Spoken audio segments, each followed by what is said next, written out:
पाकिस्तान के लिए जासूसी करने के आरोप में गिरफ्तार जैसलमेर जिला रोजगार कार्यालय के सहायक प्रशासनिक अधिकारी शकूर खान से जैसलमेर में सुरक्षा एजेंसियां गहन पूछताछ कर रही हैं।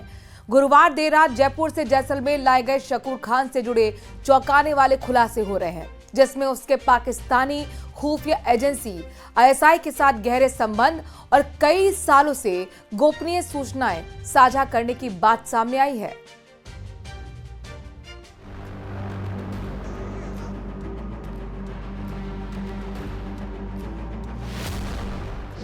जैसलमेर में दूसरे दिन भी शकूर खान से पूछताछ। संपर्क में आने वाले लोगों से भी हो रही है पूछताछ। शकूर खान के बयानों के आधार पर की जा रही है जांच।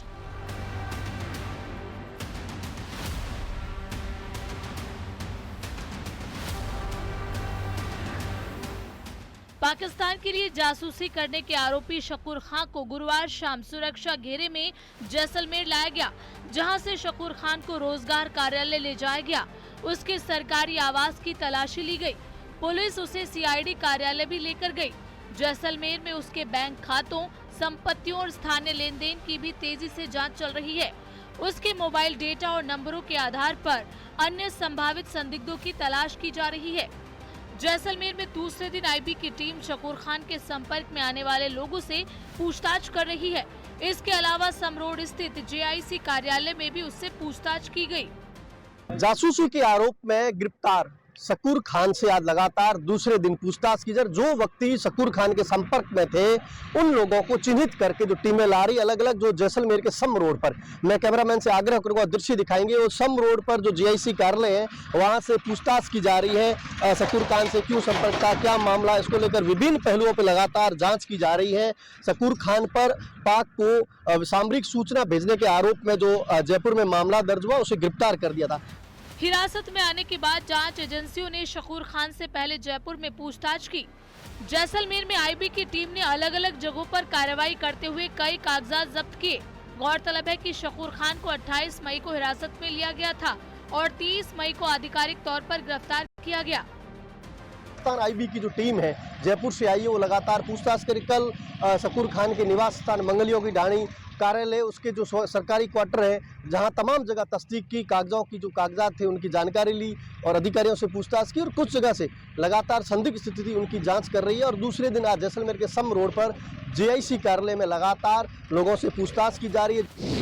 शकूर खान पर आरोप है कि उसने सरकारी पद का गलत इस्तेमाल करते हुए भारत से जुड़ी अहम और गोपनीय सूचनाएं, सैन्य ठिकानों और संवेदनशील स्थानों के फोटो और वीडियो पाकिस्तानी हैंडलर्स को भेजे।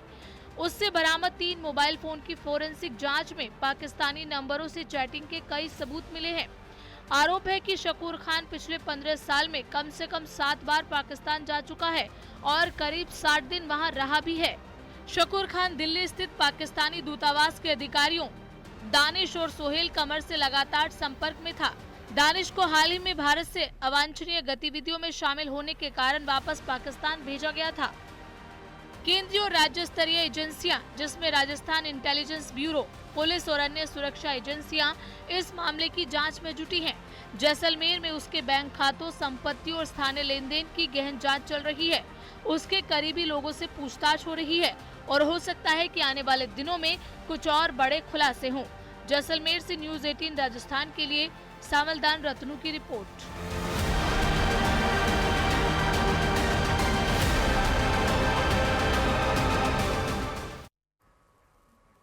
वहीं विधायक महंत प्रताप पुरी ने अपने पोखरण दौरे के दौरान शकूर खान को लेकर प्रेस कॉन्फ्रेंस की। विधायक ने कहा कि राष्ट्र को मजबूत करना हम सबका फर्ज है और सुरक्षा एजेंसियां बेहतर काम कर रही हैं।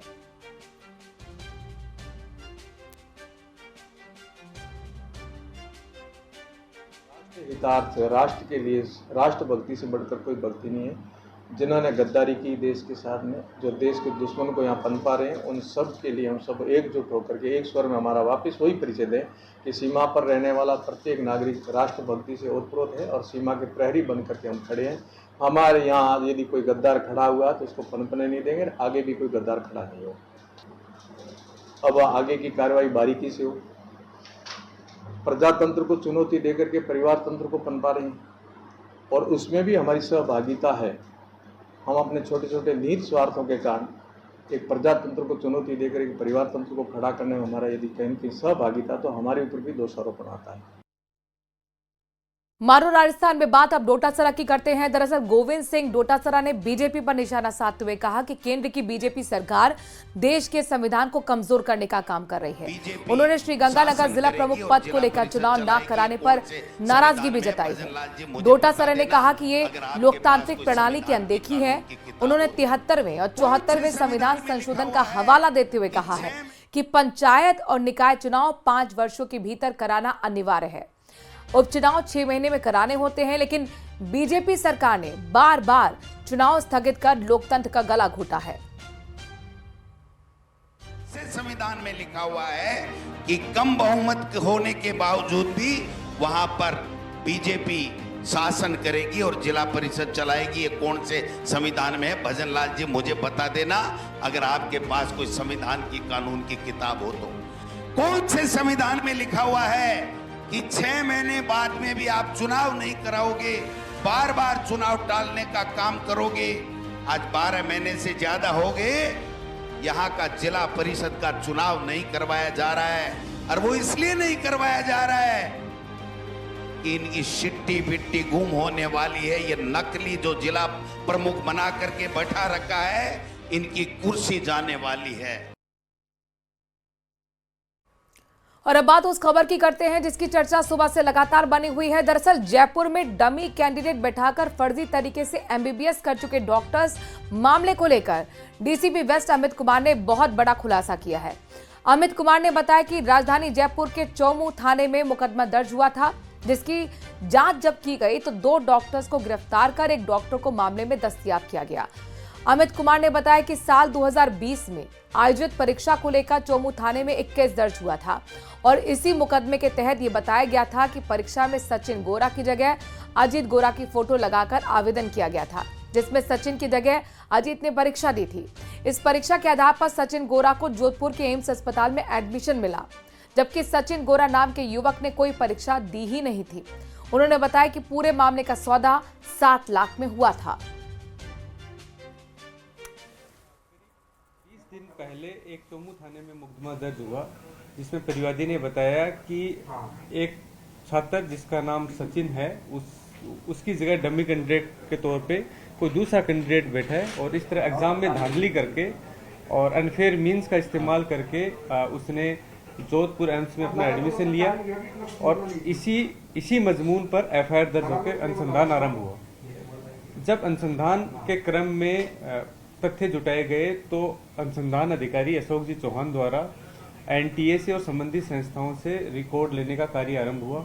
इसी क्रम में ये तथ्य सामने आया कि प्रथम दृष्टया कुछ ऐसे तथ्य सामने आए जिसमें सचिन गोरा, जो अभी जोधपुर एम्स में अपनी एमबीबीएस कंप्लीट कर चुका है, उसकी जगह कोई अजीत गोरा करके एक एमबीबीएस का जो अभी डॉक्टर की पढ़ाई एमबीबीएस कंप्लीट हो चुकी है, जो internship Jagannath Padiya medical college Bharatpur में अभी छात्र है, उसने उसकी जगह एग्जाम दी। ऐसा तथ्य सामने आने के बाद में इन दोनों ही मुलजिमों को दस्तयाब करके जब अनुसंधान के क्रम में जब पूछताछ हुई तो ये तथ्य सामने आया कि डमी कैंडिडेट बढ़ाने की कवायद का एक षड्यंत्र रचा गया।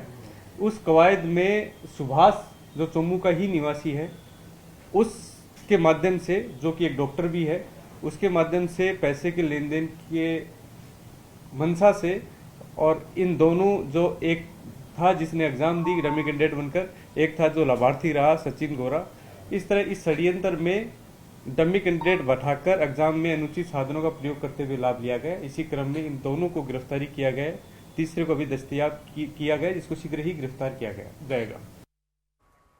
चौमू के भोजलावा में नीट परीक्षा में डमी कैंडिडेट बैठाने के मामले में संदिग्ध आरोपी को पकड़ने गई पुलिस टीम से हाथापाई का मामला सामने आया है।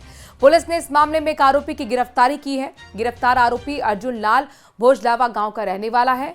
पुलिस ने बताया कि नीट परीक्षा के दौरान कैंडिडेट बैठाने के मामले में सचिन गौरा के खिलाफ पुलिस थाने में केस दर्ज हुआ था। इस मामले में पुलिस ने सचिन समेत एक अन्य को गिरफ्तार किया था। जांच के दौरान भोजवाला निवासी सुभाष का भी मामले में संदिग्ध भूमिका होने की बात सामने आई। इस पर पुलिस टीम भोजलावा पहुंची पकड़ने के लिए, तो इस दौरान सुभाष के परिजनों ने टीम की कार्रवाई का विरोध किया।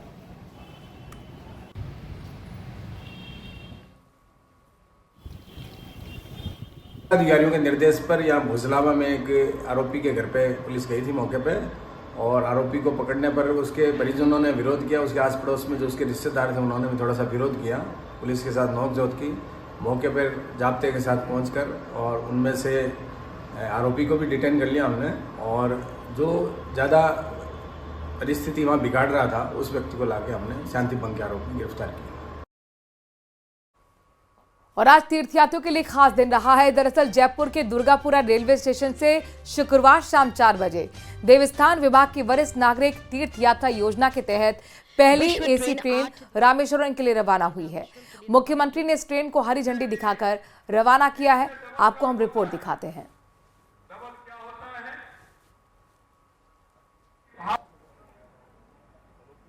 मुख्यमंत्री की बजट घोषणा अनुसार देवस्थान विभाग की वरिष्ठ नागरिक तीर्थ यात्रा योजना 2025 के तहत पहली बार विश्व ट्रेन 8 दिवसीय यात्रा के लिए रामेश्वरम के लिए रवाना हुई, जिससे कि तीर्थ से डबल काम होता है। डबल क्या होता है कि आपके जो मन की भाव है उस भाव के अनुसार आप जाते हैं, हमारे उन तीर्थों के दर्शन करके आते हैं। लेकिन दूसरा और है कि आपके जीवन में एक नई जगह देखने का, एक घूमने फिरने का, एक दुनिया को समझने का मौका भी मिलता है। इसलिए उसके लिए मैं आपको बहुत बहुत शुभकामनाएं देता हूं। मुख्यमंत्री भजन लाल शर्मा ने जयपुर के दुर्गापुर रेलवे स्टेशन से पहली वातानुकूलित तीर्थ यात्रा ट्रेन को हरी झंडी दिखाकर रवाना किया। मुख्यमंत्री की बजट घोषणा के तहत शुरू हुई इस योजना में बुजुर्ग यात्रियों के रहने, खाने और यात्रा का पूरा खर्च सरकार द्वारा वहन किया जा रहा है। ये ट्रेन सिर्फ एक साधन नहीं बल्कि राजस्थान की सांस्कृतिक झलक भी है। 14 कोचों वाली इस ट्रेन में केसरिया रंग की थीम के साथ स्वर्णिम आभा भी दी गई है। एक कोच सेना में राजस्थान के योगदान को समर्पित है, जिसमें Jaisalmer war museum, Tanot border और महाजन फायरिंग रेंज के दृश्य चित्रित किए गए हैं। जानकारी देने के लिए एक विशेष मोबाइल ऐप भी बनाया गया है। ये ट्रेन रामनाथ स्वामी ज्योतिर्लिंग, धनुषकोटि, ब्रह्मकुंड और मुदार के प्रसिद्ध मीनाक्षी मंदिर के दर्शन कराएगी। इस यात्रा में राजस्थान के 6 जिलों से कुल 776 वरिष्ठ नागरिक शामिल हुए हैं। इस तीर्थ यात्रा के जरिए प्रदेश सरकार ने 50,000 वरिष्ठ नागरिकों को दर्शन करने का लक्ष्य रखा है।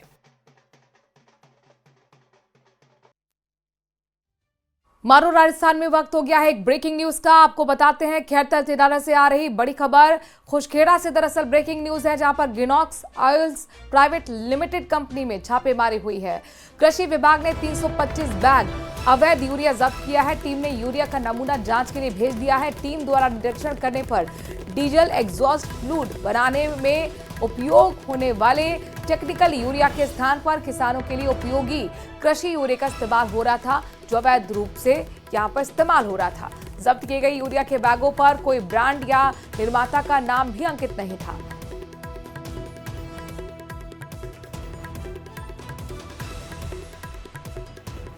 और अब बात खबर श्रीगंगानगर से है, जहां पर गुरुद्वारा बूढ़ा जोहड़ में प्रधान पद को लेकर विवाद हो गया है।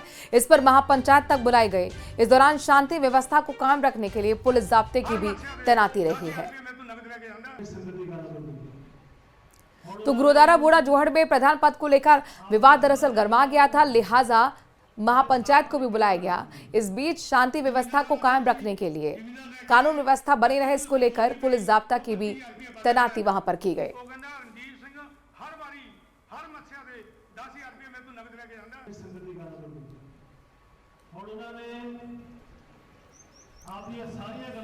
श्रीगंगानगर से आपको खबर बता रहे हैं, जहां पर प्रधान पद को लेकर महापंचायत तक बुलाई गई। हालांकि शांति व्यवस्था बनी रहे, इसको लेकर पुलिस की भी तैनाती रही है।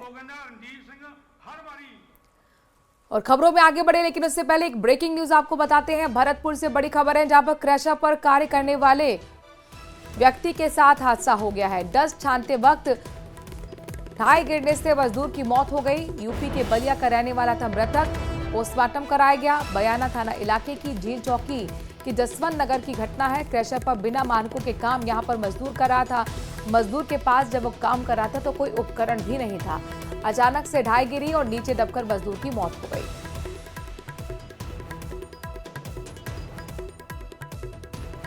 तो डस्ट शांति वक्त ढाई गिरने से मजदूर की मौत हुई है। इस वक्त की बड़ी खबर सामने आ रही है। हादसा हुआ, क्रैशर पर काम करने के दौरान यह हादसा मजदूर के साथ हुआ है।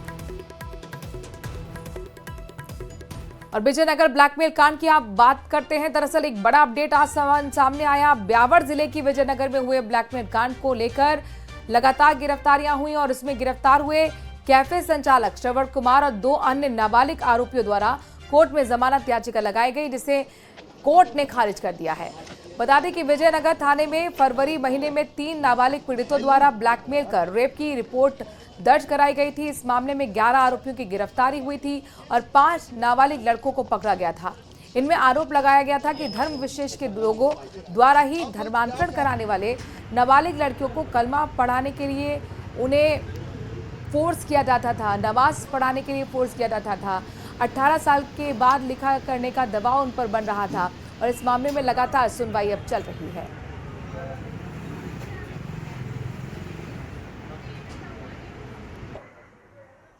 ब्लैकमेलिंग प्रकरण था, उसके अंदर आज कैफे संचालक जो श्रवण था उसकी जमानत याचिका पर सुनवाई हुई, जिसमें हमारा ये तर्क था कि ये जो कैफे संचालक है, जो आरोपी गण थे नाबालिग बालिकाओं के साथ जो शारीरिक शोषण, अश्लीलता व उनको धर्मांतरण के लिए प्रेरित करते थे और उन पर दबाव बनाते थे कि वह कलमा पढ़ें, रोज़ा रखें व बुर्का पहने।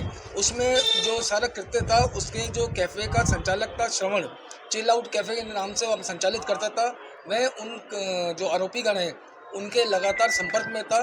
साथ ही वह इस कुकृत्य के लिए अपने कैफ़े के अंदर पैसे देकर उनको जगह उपलब्ध कराता था। उन तर्कों से सहमत होते हुए न्यायालय ने आज उसकी जमानत याचिका खारिज की है।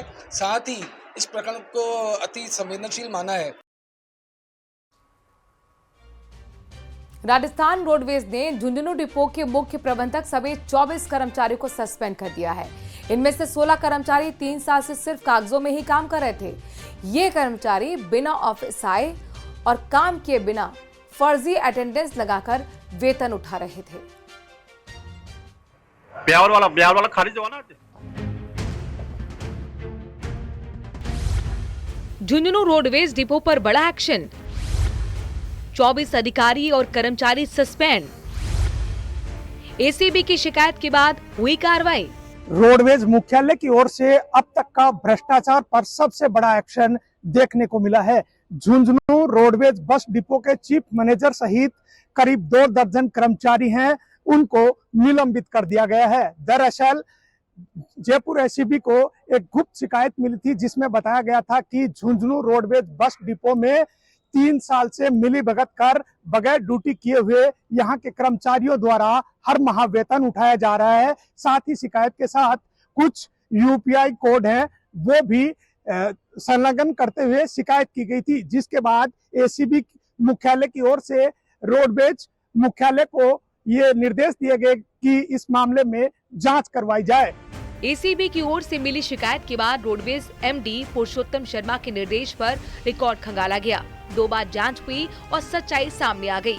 हालांकि अधिकारी 2 बार जांच को लेकर कुछ बोल नहीं रहे थे, लेकिन राजस्थान राज्य पथ परिवहन निगम की अध्यक्ष शुभ्रा सिंह ने जानकारी दी है कि 16 कार्मिक लगातार लंबे समय से अनुपस्थित रहने और काम नहीं कर वेतन उठाने की शिकायतों के संबंध में प्राथमिक जांच करवाई गई।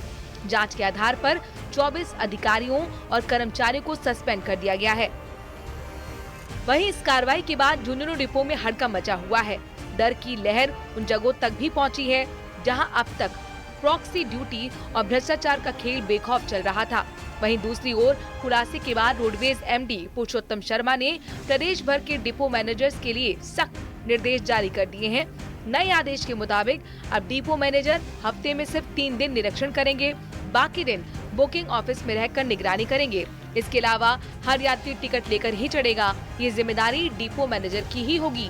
अगर कोई बे टिकट मिलता है तो जवाबदेही भी मैनेजर की होगी। प्रदेश में कई डिपो ऐसे हैं जहां कंडक्टर ड्राइवर अपनी जगह किसी और को ड्यूटी पर भेजते हैं। अब उनके भी दिन गिनती के हैं। शुभ्रा सिंह ने साफ कर दिया है कि भ्रष्टाचार किसी भी सूरत में बर्दाश्त नहीं होगा। झुंझुनू में हुई कार्रवाई महज एक शुरुआत है। सिस्टम में सालों से जमा गंदगी को हटाने का पहला झटका लग चुका है। अब देखना यह है कि अभियान और कहां तक जाता है। तो रिटायर्ड कर्मचारी हो चुके हैं वो भी इस जांच के दायरे में आए हैं, क्योंकि जांच में सामने आया कि 2020 से ये फर्जीवाड़ा है वो यहाँ पर चल रहा था, जिसके बाद इस तरह की कार्रवाई है वो रोडवेज मुख्यालय की ओर से देखने को मिली है। साथ ही रोडवेज मुख्यालय की ओर से साफ संदेश दिया गया है कि जो प्रदेश की भजनलाल सरकार है उसका भ्रष्टाचार पर जो जीरो टॉलरेंस का वादा है उसी के तहत काम होगा और उसी नजरिए से इस कार्रवाई को है वो देखा जा रहा है। करसन सिंह शेखावत, न्यूज़ 18 राजस्थान, झुंझुनू। मारो राजस्थान में बात अब जूली की करते हैं। दरअसल नेता प्रतिपक्ष टीकाराम जूली ने जन सुनवाई के दौरान प्रशासन और राज्य सरकार पर जमकर निशाना साधा है। कहा कि जिले के उच्चतम अधिकारी, पुलिस अधीक्षक, एसडीएम स्तर के अधिकारी काम करने को तैयार नहीं है। कई ऐसे मामले हैं जो पहले ही सुलझ जाने चाहिए थे, लेकिन वो दोबारा सामने आ रहे हैं। इससे प्रतीत होता है कि प्रशासन गरीब जनता की समस्याओं को लेकर गंभीर नहीं है। जूली ने आरोप लगाया कि कुछ पुलिस अधिकारी ईमानदारी से काम न करके अपनी जवाबदेही से भाग रहे हैं, जिससे ईमानदार अधिकारियों को भी नुकसान हो रहा है। उन्होंने भारतीय जनता पार्टी पर भी तीखा हमला बोला। कहा, बीजेपी के नेता सरकार और सिस्टम को ठेंगा दिखा रहे हैं। 2 हॉस्पिटल और एक मेडिकल को ब्लैकलिस्ट किया गया है। इसमें कितना घोटाला मानते हो? दोनों पार्टी किसने कह दिया कांग्रेस समय में घोटाला हुआ था? बीजेपी सरकार लगातार जो कार्रवाई कर रही है फर्जी लोग हैं, झूठ बोल रहे हैं। घोटाले बीजेपी के समय में हुए हैं। जब से बीजेपी का राज है 1.5 साल से कोई मॉनिटरिंग नहीं की, लोगों से मिल गए, बिलों पे कमीशन तय कर लिया और फर्जीवाड़ा ये लोग कर रहे हैं। तो भारतीय जनता पार्टी का मैनेजमेंट आप समझ नहीं पाओगे। ये बड़े फर्जी लोग हैं, खुद ही चोरी करते हैं, फिर खुद ही चिल्लाते हैं और कांग्रेस का नाम लगाते हैं।